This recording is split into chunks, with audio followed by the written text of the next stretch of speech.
प्यारे बच्चों, आप लोगों को सुनाने जा रही हूँ जादुई घास का महल हिंदी स्टोरी।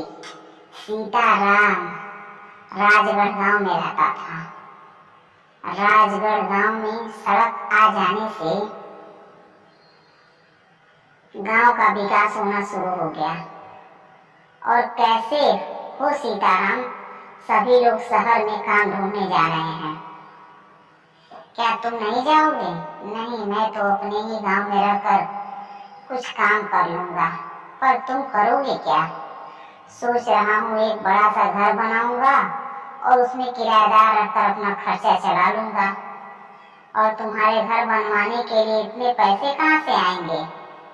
घास का घर बनाऊंगा। हाँ, ऐसा हो सकता है। घास की तो हमारे गांव में कोई कमी नहीं है। देखना, बड़े महल जैसा घर होगा मेरा। सीताराम जंगल जाता है और वहां से कुछ सारी सूखी घास लेकर वापस आता है और उस घास को बुनकर घर बनाने लगता है। कई दिन तक दिन रात मेहनत करने के बाद सीताराम का घास का घर बनकर तैयार हो गया। कई दिन तक सीताराम को एक किराएदार मिलता है। मुझे 2 कमरे चाहिए, मैं अपने परिवार के साथ यहाँ रहूंगा। गांव के स्कूल में पढ़ाने आया हूँ। हाँ हाँ, आइए गुरुजी, इतना बड़ा घर आप लोगों के लिए ही तो बनवाया है। आ जाइए। सीताराम किराएदार को घर दिखाता है। किराएदार को घर पसंद आ जाता है। उस किराएदार को घर दिखाता है। किराएदार को घर तो पसंद आ जाता है। कुछ दिन बीतने के बाद, अरे सीताराम जी, अपने घर में तो कुछ बहुत सारे चूहे हैं। ये तो रात को ठीक से सोने ही नहीं देते हैं। कुछ कीजिए गुरुजी। वाह, आज ही चूहेदानी लाकर सारे चूहों को भगा देता हूँ। सीताराम दुकान में जाकर चूहेदानी खरीदा और चूहेदानी की मदद से जंगल में छोड़कर आता है। कुछ दिन तक तो किराएदार कोई भी शिकायत नहीं रहती थी, पर जैसे ही बारिश का मौसम आता है, बारिश का पानी सीताराम के एक घास के घर में घुसने लगता है। जिसकी शिकायत लेकर किराएदार फिर से सीताराम के पास आता है। सीताराम जी, अब नई समस्या खड़ी हो गई है। क्या बात है, बताइए।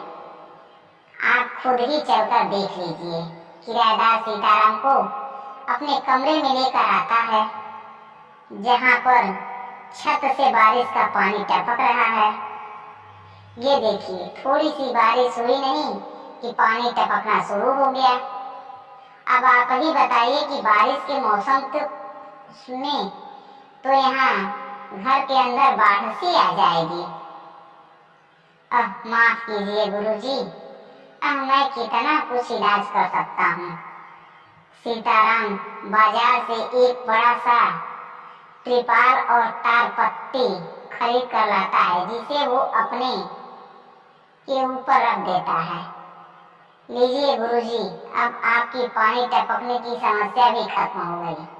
धीरे धीरे बारिश का मौसम शुरू हो जाता है और तेज मूसलाधार बारिश होने लगती है, जिससे सीताराम की छत का त्रिपाल मूसलाधार बारिश होने न लगती है, जिससे सीताराम की छत का त्रिपाल और तारपत्री दोनों ही फट जाते हैं और बारिश का एक पानी एक साथ घर में आ जाता है। किराएदार गुस्से में सीताराम के पास आता है। देखिए सीताराम जी, अब तो हद ही हो गई है। घर का सारा राशन भी भीग गया है। ऐसे में कोई कैसे आपके इस घास फूस के घर में रह सकता है? अब माफ कीजिए, माफ कर दीजिए गुरुजी, आगे से ऐसा नहीं होगा। माफी मत मांगिए, कुछ कीजिए। अगर आपने एक हफ्ते में ये घर ठीक नहीं किया तो मैं अपना सारा कमरा छोड़कर हमेशा के लिए चला जाऊंगा। नहीं नहीं नहीं, ऐसी नौबत नहीं आएगी। आप मुझे कुछ दिनों का समय दीजिए, मैं कुछ करता हूँ। सीताराम परेशान हो जाता है और सोच में पड़ जाता है कि तभी उसे परेशान देखकर उसका दोस्त दिवाकर उससे पूछता है कि क्या बात है, आज परेशान नजर आ रहे हो? हाँ, बारिश की वजह से घर के अंदर पानी घुस रहा है, जिससे किराएदार ने घर खाली करने के लिए कहा है। अब घास फूस का घर है तो पानी तो घुसेगा ही ना। समझ ही नहीं आ रहा है कि क्या करूं। तो कुछ टाट पट्टी या प्लास्टिक की तारपत्री लगा कर देखो। वो सब करके भी देख लिया, उसका भी कुछ फायदा नहीं हुआ है। अगर तुम्हारी समस्या का कोई हल मिले तो मैं तुम्हें जरूर बताऊंगा। दिवाकर इतना कहकर वहां से चला जाता है और सीताराम फिर से सोच में पड़ जाता है कि वो कैसे अपने घर को बारिश में चूने से बचाए। कुछ दिन बीत जाते हैं पर सीताराम कुछ भी नहीं कर पाता और बारिश का पानी घर में घुसने की वजह से अब किराएदार को खाली करने लगता है। गुरुजी, कुछ दिन और रुक जाइए। इसीलिए सीताराम जी, मैंने आपको 1 हफ्ते का समय दिया था और इतना दिन बीत चुके हैं। आप खुद ही देख लीजिए, घर के अंदर पानी का तालाब बना हुआ है और इस तालाब में अपने बच्चों के साथ कैसे रहूंगा। हे भगवान, बड़े मुश्किल में से तो एक किराएदार मिला था, दूसरा किराएदार कहाँ से ढूंढ लाऊंगा। और किराएदार मिल भी गया तो मैं इस टपकती छत का क्या करूं। सीताराम बहुत दुखी और निराश हो जाता है कि तभी उसके पास दिवाकर आता है। मुझे तुम्हारी समस्या का समाधान मिल गया है, क्या है, जल्दी से बताओ। दिवाकर सीताराम को एक किताब देता है। इस किताब का क्या करूंगा। जब राम जी और सीता माँ वनवास गए थे तब उन्होंने जंगल में एक जादुई घास के पौधे से घर बनाया था, जो कि उन्हें सर्दी गर्मी से बचाता है। और भी कई चमत्कारी गुण उस घास में है। किताब खोलकर देखो, तुम्हें सब पता चल जाएगा। सीताराम किताब खोलकर उस जादुई घास के पौधे को देखता है और खुश हो जाता है। वो किताब को लेकर जंगल में जाता है और जादुई को ढूंढने लगता है कि तभी सीताराम के पीछे एक शेर पड़ जाता है। सीताराम शेर से खुद को बचाने के लिए तेजी से दौड़ता है और जाकर एक बहुत गहरे गड्ढे में गिर जाता है। सीताराम जब गड्ढे में थोड़ा सा आगे चलता है तो वो देखता है कि सामने कुछ चमक रहा है। सीताराम समझ जाता है कि ये वही घास है। जब वो उसके पास जाता है तो उसे वहां एक बानर दिखता है। तुम्हें क्या चाहिए सीताराम? मुझे ये जादुई घास चाहिए, जिसके लिए तुम्हें मेरे 3 प्रश्नों का उत्तर देना होगा। अगर उत्तर सही हुआ तो ये तुम्हें जादुई घास मिल जाएगी। हे वानर रूप धारण किए हुए हनुमान जी, अब सवाल पूछिए। राजा राम कितने साल के लिए वनवास गए थे? 14 साल के लिए। राजा राम का सबसे बड़ा शत्रु कौन था? अब लंकापति रावण। अब आखिरी प्रश्न, भगवान श्री राम को पुरुष क्यों कहते हैं?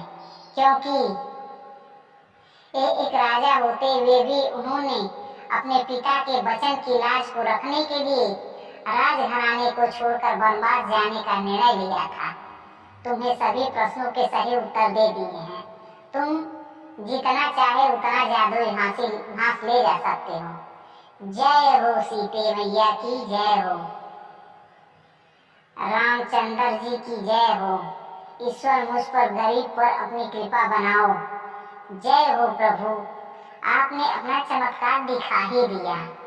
जय हो सीता मैया, जय हो राम जी। सीताराम जादुई घास का एक बड़ा गट्ठा बनाकर घर ले आता है। सीताराम उस जादुई घास से अपने घर की छत बुनने लगा और जैसे ही सीताराम उस जादुई घास को अपने घर के छत बनाता है, उसका पूरा घर जादुई घास का महल बन जाता है। अरे वाह सीताराम, ये तो चमत्कार हो गया। ये सब तो प्रभु रामचंद्र जी की कृपा है। तुम्हारी आपके बताए हुए नुस्खे ने कमाल कर दिया है। बहुत बहुत धन्यवाद दिवाकर। इसमें धन्यवाद की क्या बात है। अगर मुसीबत के समय में एक दोस्त दूसरे के काम नहीं आएगा तो दोस्ती ही क्या। आ जाओ, तुम्हें अंदर से अपना जादुई घास का महल दिखाता हूँ। सीताराम दिवाकर को अपना जादुई महल दिखाने के लिए ले जाता है। जब ये बात किराएदार को पता चलती है कि सीताराम की घास का झोपड़ा जादुई महल बन गया है, तो वो अपना सारा सामान लेकर सीताराम के पास वापस आता है। मुझे माफ कर दीजिए सीताराम जी, मैं अपने घर छोड़कर चला गया था और ना जाने आपको क्या क्या कह दिया। कोई बात नहीं गुरुजी, उस वक्त मेरे घर की हालत ठीक ही नहीं थी और ऐसे पानी टपकने वाली छत में भला कोई कैसे रहेगा, पर अब मेरा घर बिल्कुल ठीक हो गया है। आप अपने पूरे परिवार के साथ हमारे किराएदार अपना सारा सामान लेकर सीताराम के जादुई घास के महल में वापस रहने लग जाता है। धीरे धीरे सीताराम के जादुई घास के महल के बारे में लोगों को पता चलता है और कुछ नए किराएदार रहने के लिए जादुई घास के महल में आने लगते हैं। जय श्री राम।